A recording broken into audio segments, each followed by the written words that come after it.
বন্ধুরা আসসালামু আলাইকুম, আমি রাকিব। আপনাদেরকে আবারও স্বাগত জানাচ্ছি। আজকে যে বিষয়টা নিয়ে আপনাদের সাথে কথা বলবো সেটা হচ্ছে আপনি একজন অসুস্থ ব্যক্তি হিসেবে বা একজন পেশেন্ট হিসেবে আপনি ইন্ডিয়ার সিএমসি ভ্যালোরে একজন সিঙ্গেল এন্ট্রি মানে একজন ব্যক্তি হিসেবে আপনি গেলে আপনার কত টাকা খরচ হতে পারে এবং কোন কোন জায়গাতে আপনি হচ্ছে দাঁড়াবেন এবং স্টপ করবেন আপনার জন্য ভালো হবে, সেই বিষয়টা নিয়ে আমি বিস্তারিত আলোচনা করব। আশা করি এই ভিডিওটা আপনার জন্য খুব ভালো উপকারে আসবে।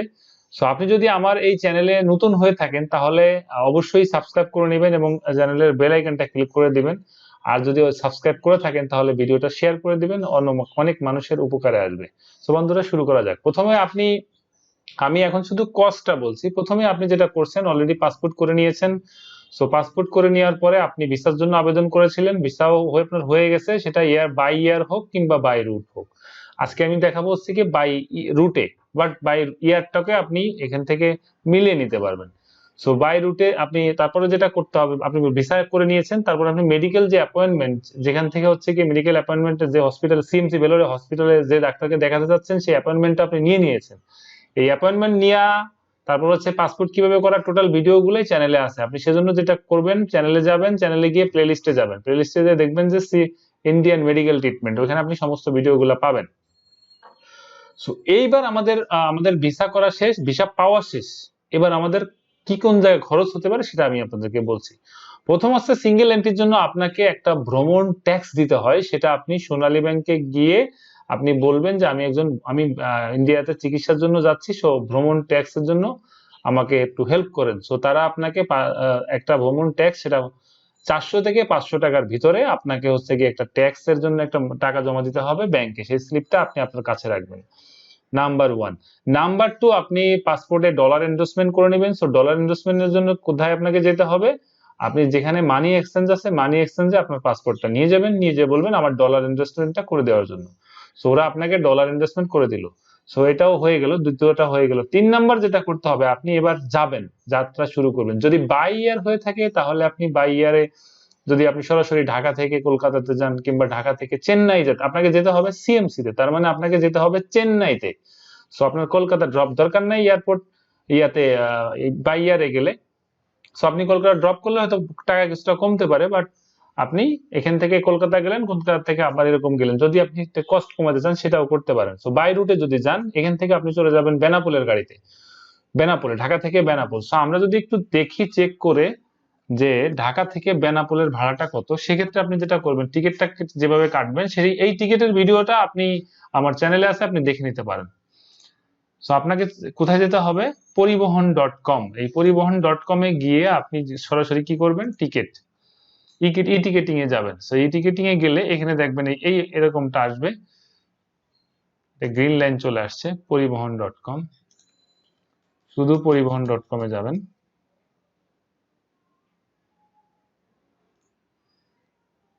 এই যে পরিবহন.com, এখানে যাওয়ার পরে আপনাকে যেটা করতে হবে, এখানে লিভিং ফ্রম, এখান থেকে আপনি লিখবেন ঢাকা। ঢাকা লেখার পরে এখানে ক্লিক করবেন এবং এখান থেকে লিখবেন বেনাপোল। বেনাপোল লেখার পরে আপনি ডেটটা সিলেক্ট করবেন, সাপোজ 30 তারিখে যাবেন। যাওয়ার পরে এখানে দেখেন আপনি কি করবেন, সার্চ করবেন। সার্চ করলে এখানে আপনার বাস দেখাবে, বাস দেখালে আপনি এখান থেকে টিকিটটা কিনে নিতে পারেন। দেখেন এখানে দেখাচ্ছে 1400 টাকা এবং 1200 টাকা। আচ্ছা, বাই দ্য ওয়ে, এবার হচ্ছে গিয়ে আপনি এখান থেকে 1200 টাকার মতো বা 1400 টাকা দিয়ে আপনি চলে গেলেন বেনাপোল।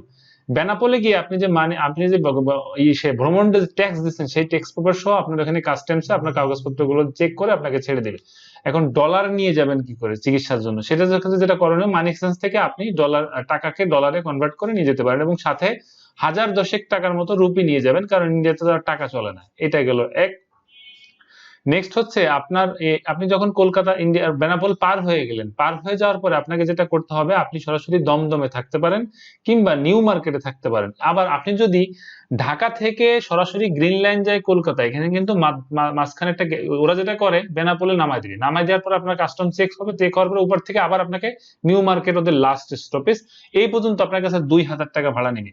কিন্তু আপনার 2000 টাকা দেওয়ার দরকার নেই, আপনি যেহেতু বাস চেঞ্জ করে দিতেছে।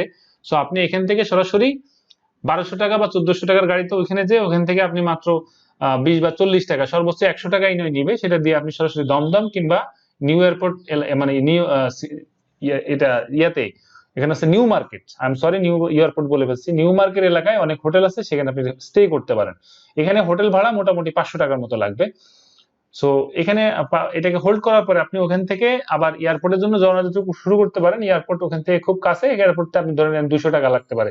সো 200 টাকার ভিতরে আপনি এয়ারপোর্টে চলে গেলেন, Kolkata airport. So Netaji Subhas Chandra airport যেটা আছে ওখানে আপনি চলে গেলেন। এখান থেকে আপনি সরাসরি কি করবেন, বাই ইয়ারে যদি যান ওখান থেকে সরাসরি আপনি চেন্নাইতে চলে গেলেন। চেন্নাই এয়ারপোর্টে আপনি যাওয়ার পরে আপনার নেক্সট যে কাজটা সেটা হচ্ছে এখান থেকে এয়ারপোর্ট থেকে বের হয়ে আপনি এখান থেকে আপনাকে একটা ট্যাক্সি নিতে হবে। সো ট্যাক্সি নিলে আপনার কম বেশি প্রায় 2000 টাকা থেকে 2500 টাকার মতো একটা ট্রিপ আছে। সেই ট্রিপ মোটামুটি অনেক দূর, প্রায় 200-250 কিলোমিটার।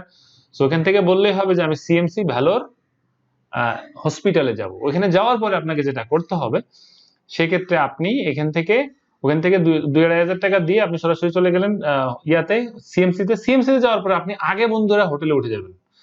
হোটেলে উঠে গিয়ে ওখান থেকে আপনাকে আর একটা কাজ করতে হবে, সেটা হচ্ছে আপনার পুলিশ ক্লিয়ারেন্স লাগবে। ওখান থেকে আপনি ওখানে ওরা যারা হোটেলের লোক আছে ওরা আপনাকে গাইড করবে। আপনি সরাসরি পাশে থানা আছে, সো ওই থানাতে চলে যাবেন, যে আপনি আপনার পাসপোর্টের কপি দিবেন, কপি দিলে ওরা আপনাকে একটা কার্ড দিবে, সেই কার্ডটা আপনি হোটেলে জমা দিয়ে দিবেন। এটা হচ্ছে কাজ। দেওয়ার পরে আপনি হোটেলে কিছুক্ষণ রেস্ট করবেন। রেস্ট করার পরে আপনি যেটা করবেন, আপনি সরাসরি হসপিটালে যে রিপোর্ট করবেন, রিসেপশনে রিপোর্ট করার পরে বলবেন আমার অ্যাপয়েন্টমেন্ট ছিল, আমি ডাক্তার দেখাইতে আসছি।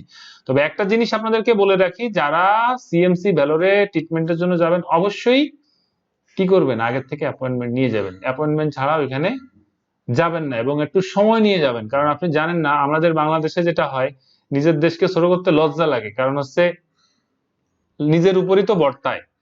সো আমাদের যেটা হচ্ছে 20-25 হাজার টাকা টেস্ট দিয়ে 2 মিনিটে মানে চোখের চশমা দিয়ে, কাঠের চশমা দিয়ে তারপরে দেখে ডাক্তাররা সেকেন্ডের ভিতরে যত তাড়াতাড়ি বিদায় নেক্সট বলতে পারে, কিন্তু ওইখানে আসলে এটা বলে না।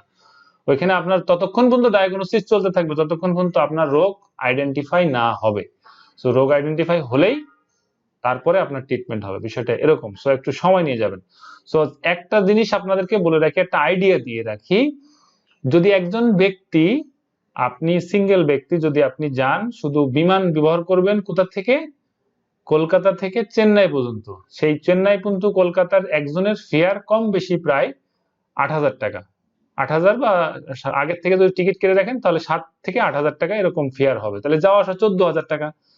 14,000 টাকা, আর এই যে টোটাল এখান থেকে যদি আমি ধরি, তাহলে সব কস্ট মিলে আপনার 30,000 টাকার মতো একটা খরচ হবে।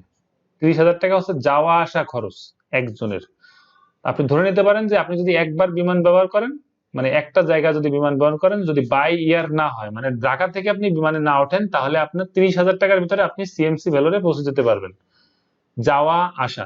এবার যদি আপনার ডায়াগনোসিস যে রোগ সেই অনুযায়ী আপনি হচ্ছে গিয়ে আপনি সেই অনুযায়ী কন্টিনিউ করতে পারবেন। তো বন্ধুরা, আশা করি টোটাল বিষয়টা আপনারা বুঝতে পেরেছেন। যদি এই যে সিএমসি ভেলোর নিয়ে আপনাদের কোনো মন্তব্য থাকে তাহলে অবশ্যই কমেন্ট করে জানাবেন। আর আপনাদের সুবিধার্থে খুব তাড়াতাড়ি, আশা করি মার্চের থেকেই মোটামুটি আমাদের কোম্পানি মাইক্রো সলিউশন 360 এর মাধ্যমে আপনাদেরকে total medical visa processing, medical ভিসার অ্যাপ্লিকেশন, পাসপোর্ট, পাসপোর্টের আবেদন, তারপরে হচ্ছে কি টোটাল এই যে একটা প্যাকেজ, এই প্যাকেজের বিষয়ে আপনাদেরকে সরাসরি আমরা সহযোগিতা করব। তার জন্য যেটা আপনি করতে পারেন, যে স্ক্রিনে যে নাম্বারটা দেখতে পাচ্ছেন সেই নাম্বারে যোগাযোগ করে আমাদের সহযোগিতা নিতে পারেন। আমরা বাংলাদেশের বা পৃথিবীর যেখান থেকেই আপনি যেখানেই থাকেন না কেন, আপনাকে অনলাইনে সার্ভিস দেওয়া যাবে, কোনো সমস্যা নাই। এটার জন্য ঢাকায় আসতে হবে না। সো ভালো থাকবেন, দেখা হবে আরো নতুন কোনো বিষয় নিয়ে। সুস্থ থাকুন। আমি আপনার এবং আপনার ফ্যামিলি সুস্বাস্থ্য কামনা করছি। আসসালামু আলাইকুম।